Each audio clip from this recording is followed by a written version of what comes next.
हो ज्ञानी ज्ञान के दाता, मुनि गुरुवर को करके प्रणाम गाऊं मैं, ध्याऊं मैं सुबह शाम। तुलक सागर एक नाम एक नाम। उम्रे दराज मांग कर लाए थे 4 दिन, 2 आरजू में कट गए 2 इंतजार में।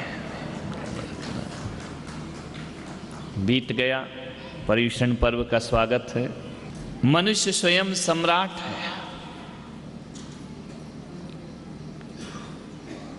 लेकिन अफसोस इस बात का है कि वह सम्राटों की तरह जी नहीं पाता और सम्राट की तरह मर नहीं पाता है। पैदा तो हर इंसान सम्राट की तरह होता है। तुम्हारा जन्म भी सम्राट की तरह हुआ है, मेरा जन्म भी सम्राट की तरह हुआ है, तीर्थंकर का जन्म भी सम्राट की तरह होता है, महापुरुषों का जन्म भी सम्राट की तरह होता है। लेकिन बहुत कम लोग होते हैं जो सम्राट की तरह जीते हैं और सम्राट की तरह दुनिया से विदा हो पाते हैं। अक्सर होता यही है, सम्राट की तरह पैदा होने वाला आदमी भिखारी की तरह जीता है और भिखारी की तरह दुनिया से विदा हो जाता है। ये मनुष्यता का बहुत बड़ा अपमान है, ध्यान रखना। सम्राट की तरह पैदा होना गौरव की बात नहीं है, सम्राट की तरह जीना और सम्राट की तरह दुनिया से विदा होना ये आदमी के गौरव की बात हुआ करती है, ध्यान रखिए। बहुत मुश्किल है ये पता लगा पाना कि सम्राट कौन है और भिखारी कौन है। बहुत कठिन काम है। आप पता नहीं लगा सकते हैं कि भिखारी कौन है और सम्राट कौन है।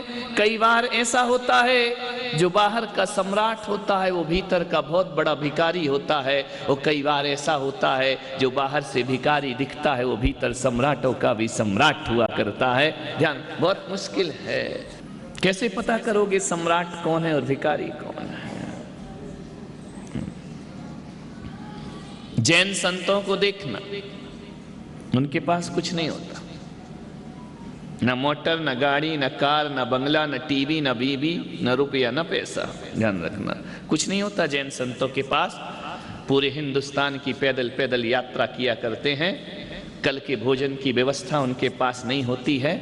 और आधिकारिक तौर पर कहा जाए तो जैन संत अपने मठ, मंदिर और आश्रम नहीं बनाया करते हैं, और बना भी लें तो उसमें अपना अधिकार नहीं जमाया करते हैं। और जैन संतों के अधिकार की तौर पर एक पेड़ की छाया भी उनके पास नहीं हुआ करती है। देखने में तो जैन संत भिखारियों जैसे गरीब दिखते हैं, लेकिन एक बात याद रखना, बाहर के भिखारी लेकिन भीतर के बहुत बड़े सम्राट हुआ करते हैं। बड़े बड़े सम्राट भी जैन संतों के चरणों में अपना माथा झुकाया करते हैं, बहुत बड़े सम्राट होते हैं। यूं तो हमारे पास खाने की थाली भी नहीं है। डीवी जी, हाथ ही थाली और हाथ ही प्याली, नंगे बदन और नंगे पैर पूरे हिंदुस्तान की यात्रा करना और धरती बिछाना, आकाश ओढ़ लेना, ये जैनों की चर्या होती है, तपश्चर्या होती है। लेकिन कुछ नहीं होता उनके पास, लेकिन सम्राटों के सम्राट हुआ करते हैं। अब मान लो यहाँ मोदी जी आ जाएं तो मैं प्रणाम करूंगा या वो प्रणाम करेंगे? उनके पास तो बड़ी सुरक्षा है, बड़ी गाड़ियां हैं, बड़ी व्यवस्था है, हमारे पास तो कुछ भी नहीं है। ध्यान रखना, इसलिए मैंने कहा ना, सम्राट कौन है और भिखारी कौन है ये पता लगाना बहुत मुश्किल का काम है। कई बार आदमी अपने जीवन में सम्राट की तरह दिखता है लेकिन जीता भिखारी की तरह है। एक भिखारी आया भीख मांगने एक सेठ के पास, भीख मांगने आया। उसने कहा, सेठ जी कई दिनों से भूखा हूं, रोटी दे दो। सेठ ने कहा, रोटी नहीं है, क्योंकि सुबह सुबह का समय है, सेठानी मंदिर गई है। बोले, रोटी नहीं है। तो भिखारी ने कहा, एक काम करो सेठ जी, एक गिलास ठंडा पानी पिला दो। सेठ ने कहा कि नहीं है। बोले, फटे पुराने कपड़े दे दो। बोले, वो भी नहीं है। अरे जो बासा भोजन हो वो दे दो। बोले, वो भी नहीं है। बोले, आना दो, आना दे दो। बोले, वो भी नहीं है। तो भिखारी ने कहा जब तेरे पास कुछ नहीं है तो पकड़ कटोरा और चल मेरे साथ, ध्यान रखना तू काहे का सम्राट है, ध्यान रख, जब तेरे पास कुछ है ही नहीं, ध्यान रखना, ये पकड़ कटोरा और चल मेरे साथ, ध्यान रखना। ये सेठ है, भीतर से भिखारी बाहर का सेठ, ध्यान रखना। भीतर के बहुत बड़े सम्राट बनने का प्रयास करिए। महल सोने का मिट्टी पे खड़ा होता है और एक दिन वो महल मिट्टी में मिला होता है। और वजन इंसान का तराजू से तौलने वालों, आदमी तन से नहीं, आदमी मन से बड़ा होता है, ध्यान रखना। जिसका मन बड़ा है वो सम्राट हुआ करता है। मैं तो इतना कहता हूं, वो सम्राट ही क्या जो भीतर से भिखारी ना हो, वो भिखारी ही क्या जो भीतर का सम्राट ना हो, ध्यान रखना। भीतर के सम्राट बनो, प्रयास करना है। कोई तुम्हारे घर में आए तो भोजन जरूर कराओ, भोजन नहीं कराओ तो पानी पिलाओ, पानी नहीं पिलाओ तो 2 शब्द मीठे बोल दो, ध्यान रखना। इतने कंजूसी मत लाइए। गरीब के घर में सोने की थाली नहीं होती है, गरीब के घर में महंगे महंगे बर्तन नहीं होंगे, कीमती व्यंजन नहीं होंगे। लेकिन एक बात तो कह सकता हूँ, किसी गरीब के घर में कुछ मिले या ना मिले, उसके चेहरे पर मुस्कुराहट तो मिल जाया करती है, ध्यान रखना। एक मुस्कुराहट तो हमारे चेहरे पर होना चाहिए। आपको देख करके ऐसा लगे कि कोई उपवन खिल गया, कोई आनंद की बरसात हो गई। चेहरा तो अच्छा बनाओ, ये सुमड़ों जैसा चेहरा लेके क्यों घूमा करते हो मेरे भाई? शक्ल तो अच्छी बनाओ। भगवान, ध्यान रखना, चेहरा बनाना ईश्वर का काम है और उस पर भाव बनाना हमारा काम हुआ करता है। हम कैसे भाव बनाया करते हैं, हम कैसा रूप दिया करते हैं, चेहरे को कैसे बनाना है, ये ऊपर वाले के हाथ में नहीं है, हमारे हाथ में हुआ करता है। चेहरा या तो रो रो करके जी लो या आनंद के साथ जिंदगी गुजार लीजिए। चेहरा मुस्कुराहट होना चाहिए। विचार करिए आप। एक भिखारी था, तंग आ गया था जिंदगी से, परेशान हो गया था, पूरी जिंदगी भीख मांगते गुजर गई। मोदी जी कह रहे थे अच्छे दिन आएंगे, उसके अभी तक नहीं आए, ध्यान रखना। कब आएंगे अच्छे दिन? भिखारी के जीवन में आज तक अच्छा दिन नहीं आया। पूछा उसने अपने मन से कि मैं क्यों जी रहा हूं। आदमी एक दिन तंग आ जाता है अपनी ही जिंदगी से, परेशान हो जाता है। संघर्षों में जीते जीते, संकटों में जीते जीते, मुसीबतों में जीते जीते आदमी की जिंदगी बदरंग हो जाया करती है। जिंदगी के जीने के रंग खत्म हो जाया करते हैं। पैदाइशी संघर्ष लेकर आया। कुछ लोग जन्म से ही संघर्ष लेकर आते हैं। कुछ भी करो, उनके जीवन में सुख की रेखाएं नहीं हुआ करती हैं।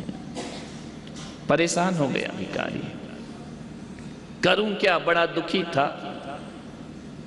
उसने सोचा जिल्लत की जिंदगी है, भीख मांगते मांगते आधी उम्र गुजर गई। न बच्चों को ढंग से रख पाया, न पत्नी को ढंग से रख पाया। क्या दिया मैंने अपने बच्चों को, क्या दिया अपनी पत्नी को, क्या दिया अपने परिवार को? वही एक झोपड़ा है जिसमें मैं अपनी जिंदगी गुजारा करता हूं। कभी मिल गई भीख तो खा लिया और कभी नहीं मिली तो नहीं खाया। भिखारी दुखी हो गया। उसने सोचा ऐसी जिंदगी से तो अच्छा है मर जाना चाहिए। आत्महत्या के विचार ले आया वो, ध्यान रखना। मान्यवर, आपसे निवेदन कर रहा हूं कि जिंदगी में कैसी भी परिस्थिति आ जाए, आत्महत्या के विचार अपने जीवन में कभी लेकर के मत आना। एक बात याद रखना, अब तो घबरा के कहते हैं कि मर जाएंगे, अब तो घबरा के कहते हैं कि मर जाएंगे, और मर के भी घबरा गए तो फिर किधर जाएंगे, ध्यान रखना।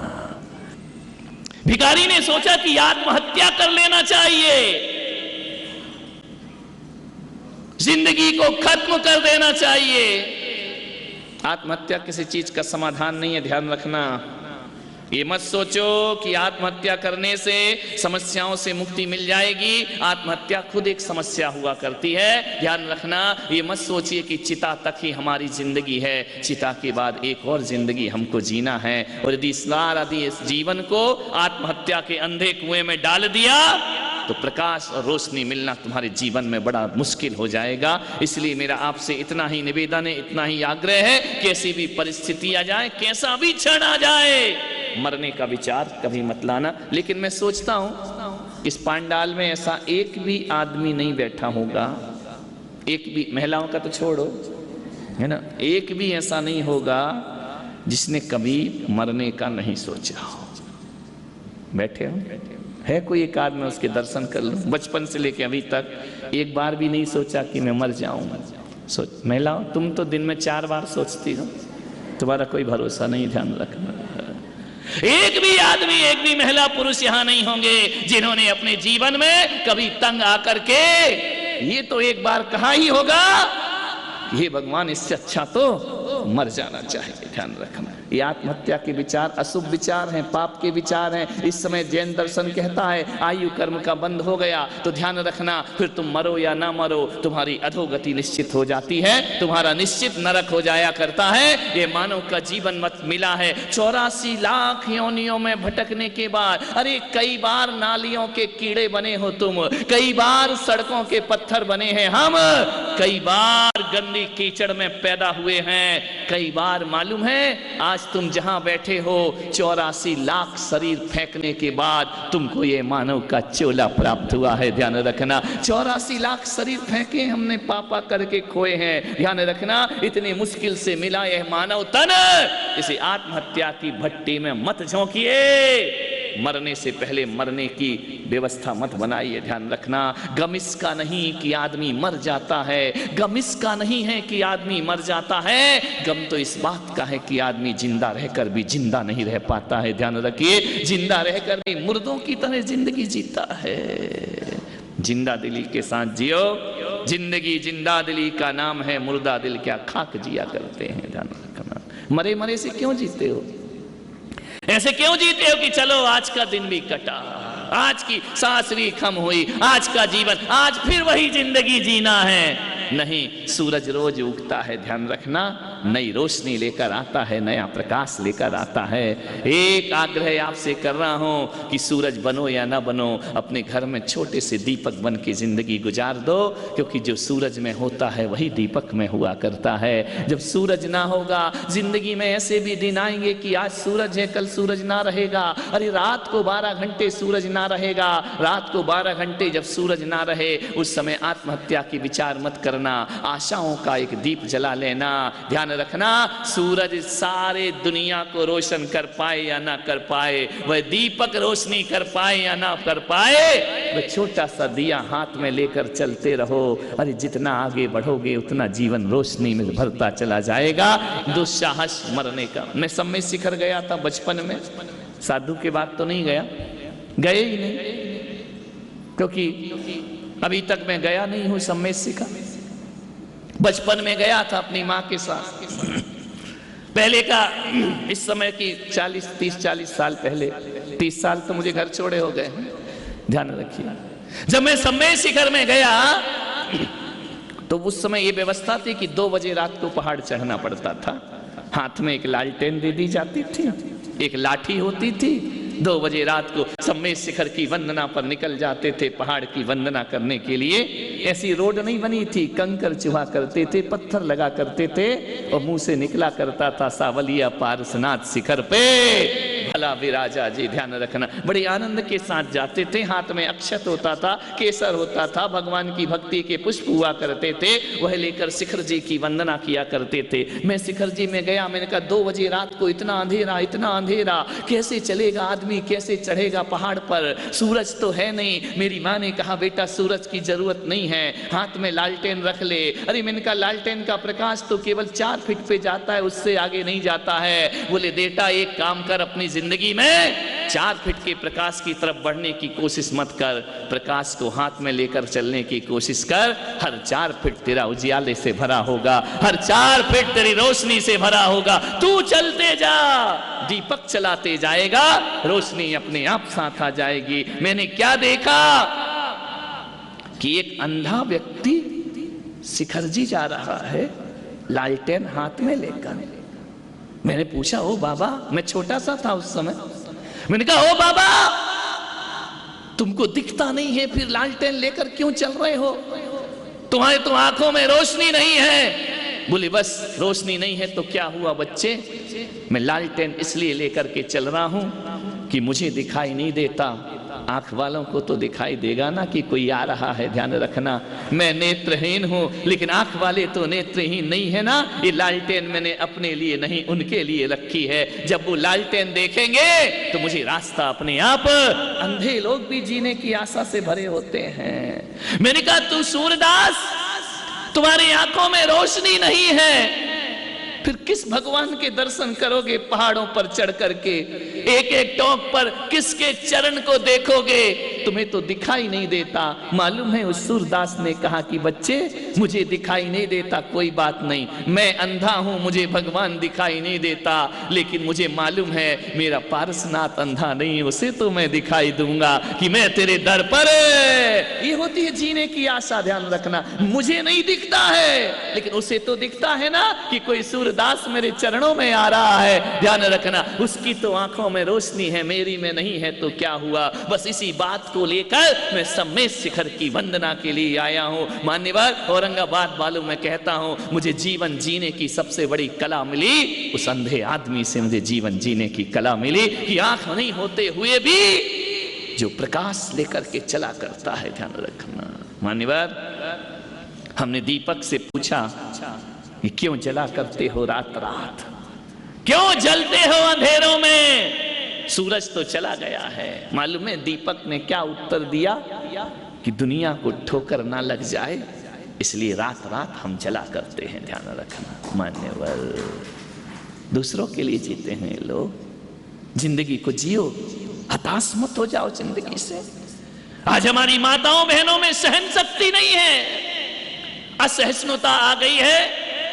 दो शब्द कोई बोल दे तो बर्दाश्त नहीं होता, आपे से बाहर हो जाती हैं। अरे मेरी माताओं, मैं आपसे निवेदन करता हूं कि पर्यूषण में 10-10 दिन भूख सहन करती हो, जिंदगी में दो शब्द भी किसी के सहन कर लिया करो, जिंदगी तुम्हारी आनंद में परिवर्तित हो जाएगी। वरना जीवन शिकायत से भरा रहेगा, कोई किसी की सुनने को तैयार नहीं है। मेरे भाई, गुरु तुम हो ज्ञानी, ज्ञान के दाता, मुनि